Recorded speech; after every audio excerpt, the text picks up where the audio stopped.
drop in fraud and theft in food and cash benefits. The changes California has made that the Trump administration is applauding. Protecting the investments and the generosity of the American taxpayer, that's something that we can all be proud of. The impact the USDA is seeing nationwide. Are California lawmakers trying to criminalize professional or citizen journalists? A proposal to protect immigration service providers is raising freedom of speech concerns. What the lawmaker behind the proposal says she's actually trying to do. Sitting down with candidates for governor. It's a hard job and you need someone who's gone through these tough times. Democrat Xavier Becerra on his vision for California.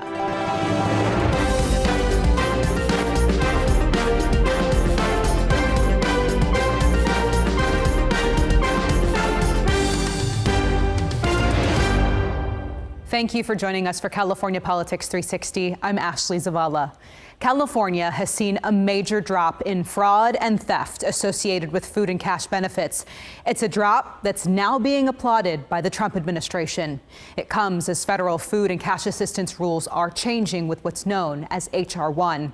I sat down with USDA Deputy Undersecretary for Food, Nutrition and Consumer Services. Here's part of my conversation with Patrick Penn. Some refugees, we have a lot of them in Sacramento, lost their ability to get SNAP under the new rules that were approved by Congress, passed by the administration. And there's a concern, especially about the pressure on food banks. Does the USDA plan or have the ability to help with that? Yeah, so when we look at the food banks and the amounts of foods and the types of foods that we partner with the states to actually stock and make that happen, that's one of across the USDA Food Nutrition Service, we have 16 programs. So that touches on one of those as well. Just going back and we're talking about, the SNAP program. Here in the state of California, you have some things that are really, really innovative that are taking place. When we see the SNAP, the chip tap technology, whereby we try to crack down on fraud, waste, and abuse in the taxpayer dollars that are going into the program that can get siphoned off by bad actors. Secretary Rollins has always been laser focused since day one to make sure that we dial back and that we really double down on our efforts to eradicate, if we can, all of the fraud, waste, and abuse that's in the program. We do that through going out and taking a look at our retailers, also inspecting not only their compliance and whether or not they are doing things right within the code as written, but also looking at the types of technology and the skimming games that go on in that space, and also just looking at all the different aspects that we have for integrity and compliance within the SNAP program. Now, what has that led to? That's led to here in the state of California, I believe, with that chip technology that they've, I think they were one of the first in the nation to actually introduce it. Yeah. A massive, I heard today, almost 80% drop in that type of fraud that was happening as well. So that was confirmed by your administration. I just want to, because we've heard that from the Newsom administration, it would be helpful to know that the Trump administration concurs. Well, I don't know what the figures are, but that's what I heard today, and I am going to be looking into that to make sure that that's verified. But what I have seen is, what I've heard from my team and my staff today, is that is something that is extremely is one of those good news stories that we really want to promote, because when we partner with our state partners, when we partner with the programs as they're executed in accordance with the law, when we partner with folks who are given toward making sure that they are safeguarding and protecting the investments and the generosity of the American taxpayer, that's something that we can all be proud of. Yeah. Are there any other efforts the USDA is looking at to crack down on fraud broadly when it comes to SNAP or other programs that it oversees? Yeah, so a lot of it comes down to just making sure that when you have fraud that's happening with the skimming machines and technology, just staying out in front of the types of technologies and where the bad actors want to skate to, as Wayne Gretzky said, you skate to where the puck is going to be, and trying to stay in front of that as best you possibly can. So we always have that line of communication open with the states to really just allow them to have a seat at the table and a voice in the conversation, so that we can see what's happening on ground in their respective areas, even within the state of California, and what types of tactics and procedures they're utilizing, what types of technologies are out there that can help crack down on that fraud, waste, and abuse. Because the reason that we want to do that is make sure that the American taxpayers not only, get the recompense and the good stewardship that they expect out of our programs, but also that we instill in the public a trust for our execution of the program. So that's something that's very, very important to us. Undersecretary Penn and I also talk about the upcoming updates to the SNAP program, his response to concerns around upcoming changes, and if the USDA plans to monitor the impacts to the people relying on those programs. Well, who will be California's next governor? My sit-down conversation with Democrat Xavier Becerra, who's planned to provide health care to lower-income, undocumented people.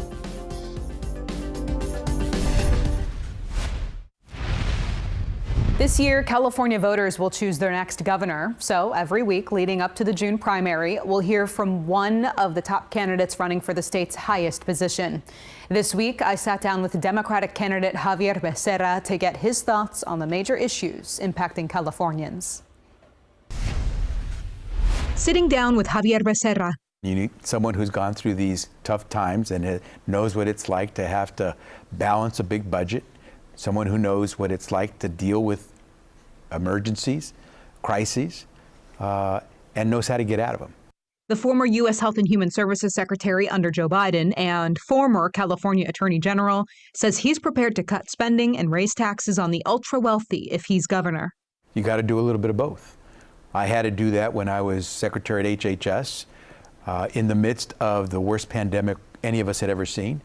I had to save lives, manage a budget, and do it without making cuts to the most essential programs. He says as governor, he would continue providing health care to lower-income, undocumented immigrants and would reopen the program to allow new adults to sign on. The most expensive door to walk through in healthcare is the ER door.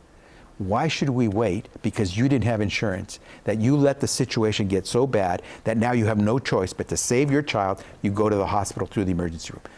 I'm saying no. You're going to have access to that pediatrician, that family doc, that OBGYN now early up front because it costs me so much less. On education, he says he would change how teachers are compensated to pay the best and most experienced teachers more.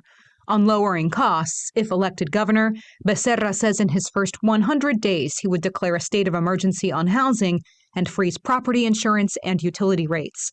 He says as governor, he would rethink the state's environmental goals to cut the use of oil and gas. A sooner goal is no more sale of new gas-powered vehicles in 2035. Is that achievable? So my dad, all the years I knew him, drove a pickup, and not a new one. Would my dad have been able to switch out his pickup for an electric vehicle? I'd say chances are no, not right now. But if he could, then we should. So goals that are achievable, not goals that are pie in the sky. I think when these goals were first initiated, there was this belief that we could get there. Things have become very difficult, and we should not be shackled by goals because our families can't be driven day to day by things that are not achievable because they have to achieve. They have to make sure their kids can go to school. They have to make sure they've paid that mortgage or that rent. To protect taxpayer dollars, he said he would enforce state laws and do constant oversight. There's got to be accountability. These are taxpayer dollars. They don't belong to me or anyone else in government. They belong to the taxpayers. I have to show that I've spent their money well. I can demand accountability. Oversight, accountability, and enforcement are the ways you drive this. But Becerra's own funds have been at the center of a federal investigation. 3 powerful California-based political operatives allegedly organized an illegal scheme and stole nearly $250,000 from one of his inactive campaign accounts. The scheme, involved taking $10,000 a month up to from this dormant state campaign account of yours. And looking through your congressional campaigns, I mean, dating back to the 90s, like never once did you pay that amount for this kind of maintenance, for legal services, for nothing. I mean, like, did you really not, that didn't raise any flags for you, those payments? So we were paying for management of a dormant account, making sure that no laws were violated. Because I was Secretary of Health and Human Services, a cabinet member, I had to distance myself from anything that looked political or campaign related. I had ethics rules that were in place that required me to distance myself. And so I depended on people that I trusted to be able to manage that the right way. Throughout our interview, Becerra repeatedly pointed to his time as California's Attorney General and the more than 120 lawsuits he filed against President Donald Trump. For those who do support him and other Californians who aren't Democrats, how will you represent them? How will you let them know that you're also a governor for them? Because I want their families to succeed.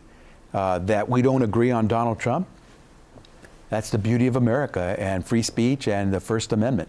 But I want them to succeed. Governing, you realize real quickly, is not red or blue. Governing is about me and you and getting it done. What grade would you give Governor Gavin Newsom for his last 2 terms as governor? So you're talking to someone who's had a balance of budget bigger than the budget that Governor Newsom had to balance. There are many things that he has done well. The other things, public safety, I think he could have been more ambitious. Homelessness could have been more ambitious, have people be more accountable. What are 3 words that you would use to describe California under Governor Becerra? Bold, focused, decisive. Right now on CalPolitics360.com, you can watch my full 30-minute conversation with Xavier Becerra. Well, a proposal at the state capitol prompted a firestorm online over free speech.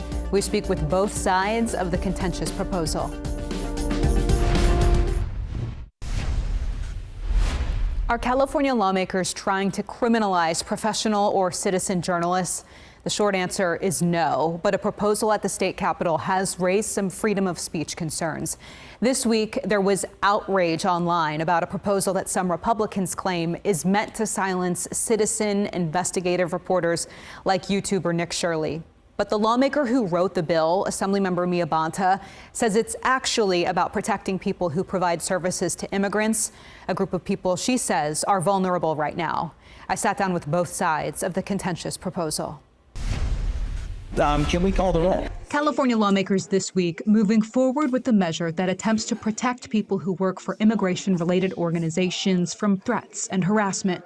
In the summer, around the time of the mass immigration raids that were happening in LA, we started to get feedback from a lot of providers that they were under attack. Democratic Assemblymember Mia Bonta wrote the proposal known as AB 2624. Bonta's proposal does 2 things. First, it allows people who work or volunteer for organizations that provide services to immigrants to be added to the state's Safe at Home program.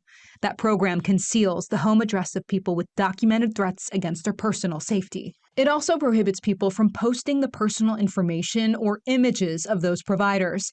The poster could face criminal charges or a lawsuit and new fines. These are protections the state already gives to providers of abortion and gender-affirming care. Assemblymember Bonta is adamant this is not meant to block any journalist from doing their job. My bill in no way would stop any organization from being investigated, and certainly doesn't stop any journalist from engaging in the very important work that journalists do to uncover truth. The bill is sponsored by CHIRLA, the Coalition for Humane Immigrant Rights, which has received $14.3 million in California taxpayer funds since 2020. Conservatives criticize the group for using the funds to organize immigration protests in LA that turned violent. Republicans say the ban on posting images or video could be an affront to free speech and could stop independent journalists from investigating organizations like it. I don't think that we should be infringing upon people's First Amendment rights. Republican Assemblyman Carl DeMaio gave the bill the name the Stop Nick Shirley Act after the YouTuber who exposed fraud at Somali leering centers in Minnesota. We should not be discouraging citizen journalists. We should not be preventing transparency from organizations that receive taxpayer money. If they have nothing to hide, why are they asking that these videos not be posted? But do you truly think that Assemblymember Mia Bonta's intention with this bill was to potentially censor or suppress citizen journalism, as opposed to that maybe being an unintended consequence of how she wrote this bill? No, she's denying it, but she knows exactly what she's doing. Appreciate you coming to Sacramento. Last week, DeMaio got Nick Shirley to the state capitol, and the attention on the bill exploded. Based on information from Republicans, Nick Shirley tried to ask Democrats about the bill. It's insane. I've never seen anything like this ever. What was your reaction when you saw that, like, Nick Shirley showed up to the Capitol and all this information was going around online? My first reaction was, who's Nick Shirley? My apologies, I don't live in social media and probably don't live in the same spaces in social media where people who would know about Nick Shirley know about Nick Shirley. So the first was, who's Nick Shirley? Second reaction was just really sadness, to be honest with you. For him to have shown up, it means that we would have had to have a complete bastardization of our legislative process, and we would have had to have somebody completely misinform the public, and quite frankly, Nick Shirley, likely, about what the intention of the bill was, which has nothing to do at all with trying to impede everyday individuals or journalists, for sure, from being able to investigate. First Amendment group FIRE, the Foundation for Individual Rights and Expression, said this week the way the bill is written right now threatens free speech. While mainstream media is protected, the group says it's not clear how it could impact non-traditional journalists, and the measure could censor newsworthy content. Bonta says the bill is a work in progress with a long way to go at the Capitol. At the end of the day, I am not trying to define who a citizen journalist is. I'm not trying to have anything to do with that, quite honestly. I want to be about protecting immigrant service providers with this piece of legislation, and I think that's what it does. We reached out to Nick Shirley for an interview. We did not hear back. My full conversations with Assembly members Democrat Mia Bonta and Republican Carl DeMaio are available right now on calpolitics360.com. Who will be California's next banker and be in charge of investing your taxpayer dollars? Next, a look at the responsibilities of the California State Treasurer.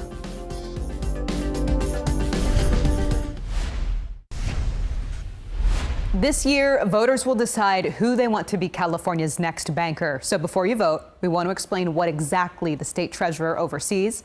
Curtis Ming breaks it down. California is electing a new treasurer this year, so what do they actually do? Let's take a look. The treasurer is all about the money. They're California's banker, investor, and lead manager of the state's assets. The treasurer invests all of your tax dollars on behalf of state and local governments. They manage all the state's cash flow and they sell state bonds. The treasurer also chairs and serves on several boards, commissions, and bond finance committees. That includes the state pension boards and the California Housing Finance Agency. There is some room for public policy in this job. The state has so much money to invest, and how they invest that money could really have an impact. The treasurer has a limit of 2 4-year terms. So how much does the job pay? Well, last year it paid $196,000. Back to you. Right now on calpolitics360.com, you can watch this week's full interviews. We also want to hear from you. What issues do you want us to cover? Send us an email at contact@calpolitics360.com. Thank you so much for joining us for this week's California Politics 360. See you next week.